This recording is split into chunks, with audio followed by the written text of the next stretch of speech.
La boîte à grains vous présente Alimentez votre bien-être avec la naturopathe Lynn Gonneau. La boîte à grains, c'est 4 supermarchés santé. Grébert, Saint-Joseph, Le Plateau et Elmer. Laboîteagrains.com. Jusqu'à 17h, vous écoutez l'Outaouais maintenant avec Frédéric Bisson. Votre point de repère au 104.7 Outaouais. Aujourd'hui, avec Lynn Gonneau, pour sa dernière chronique de la saison, on va se demander comment et pourquoi on devrait réduire la consommation de produits laitiers et le faire pour des raisons de santé. Parce que pour certaines personnes, ça va, d'autres non.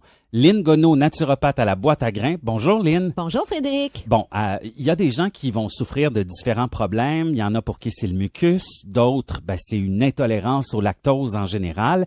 Parle-nous de ça d'abord. Qu'est-ce que c'est l'intolérance au lactose? En fait, c'est relativement simple, Fred. L'intolérance au lactose, c'est la difficulté de digérer le sucre, donc qu'on appelle le lactose, qu'on retrouve dans le lait et dans d'autres produits laitiers tels que fromage, yogourt, les crèmes et tout ça.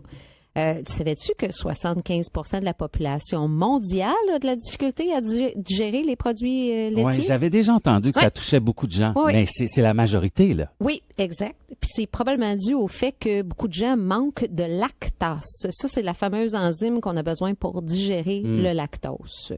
Savais-tu en plus que la seule espèce, on est la seule espèce sur la Terre qui continue à boire du lait passé le stage de sevrage du bébé? Oui, ça aussi, c'est Tous bizarre. Les mammifères, eux autres, ils arrêtent ça. Puis et on boit du lait d'une autre espèce, c'est-à-dire on boit du lait de vache, de chèvre et tout ça. C'est très particulier qu'on fasse ça. Alors, donne-nous des raisons. Il y en a 5 grandes que tu as identifiées là, pour réduire la consommation. Je vais dire qu'il y en a beaucoup plus que 5, mais j'ai misé sur ces 5-là parce que souvent, les gens ils savent pas, mais le fromage contient un composé chimique qui peut causer des migraines chez certaines personnes.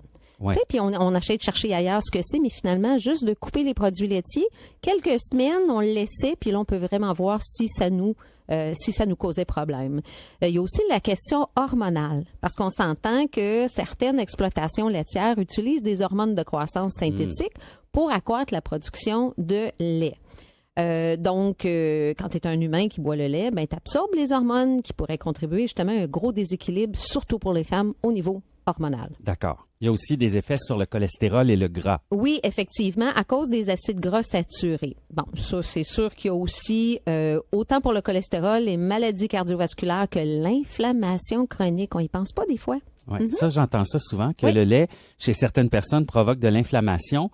Et ça aide pas qu'il y ait du sel aussi dans le fromage. Beaucoup.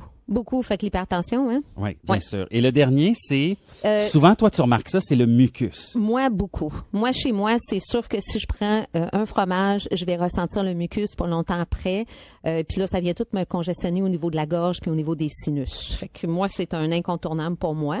Il y en a d'autres que c'est le ballonnement, des douleurs abdominales, de la diarrhée, de la constipation, tout ce qui affecte le système digestif. C'est dommage parce que au goût, là, le fromage, je trouve que c'est pas mal une des choses les plus extraordinaires au monde. Oui, évidemment, quand j'en parle avec les gens de le couper, là, ils me regardent, là, puis ils sont pas certains s'ils veulent embarquer. T'es-tu folle? Oui, à peu près.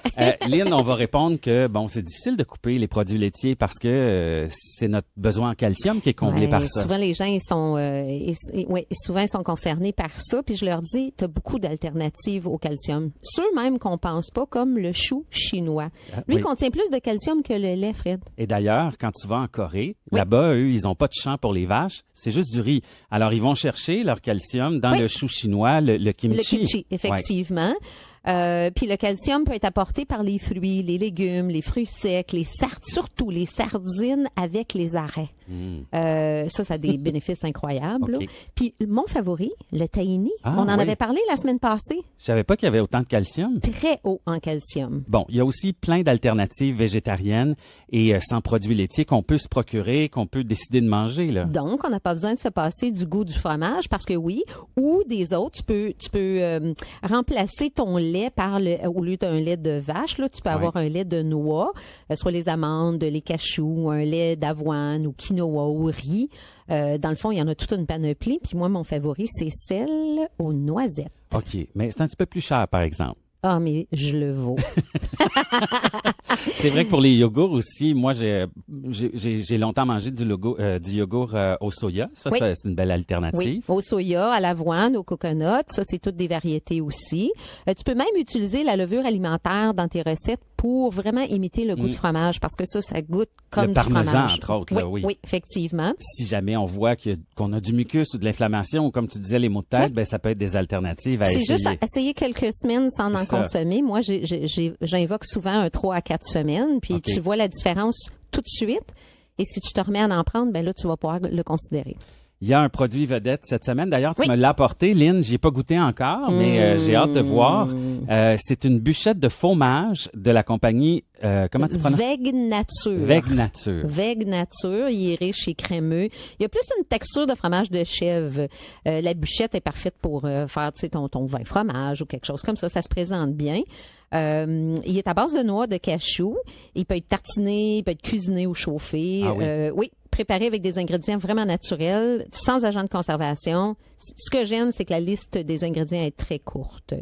Il y a plusieurs saveurs. Moi, évidemment, je t'ai apporté celle de noix et canneberge et je t'en ai apporté un autre aussi à la ciboulette et au poivre. Oui, pour que tu puisses y goûter. Et évidemment, il y a un épargne de 2$ sur toutes les variétés. Alors, Lynn, je sais que tu pars en vacances. Oh oui. Est-ce que tu es une dernière semaine à la boîte à grains? C'est fini aujourd'hui. Donc, je suis en vacances. On peut toujours venir me voir parce que je vais faire quand même un peu de remplacement cet été, mais je repars en grand en septembre avec la radio et à la boîte à grains. Ben, bonnes vacances, Lynn. Merci. Profite-en bien. Merci. On va s'ennuyer, mais on se retrouve au mois de septembre. Oui, merci beaucoup. Bye. Bye bye.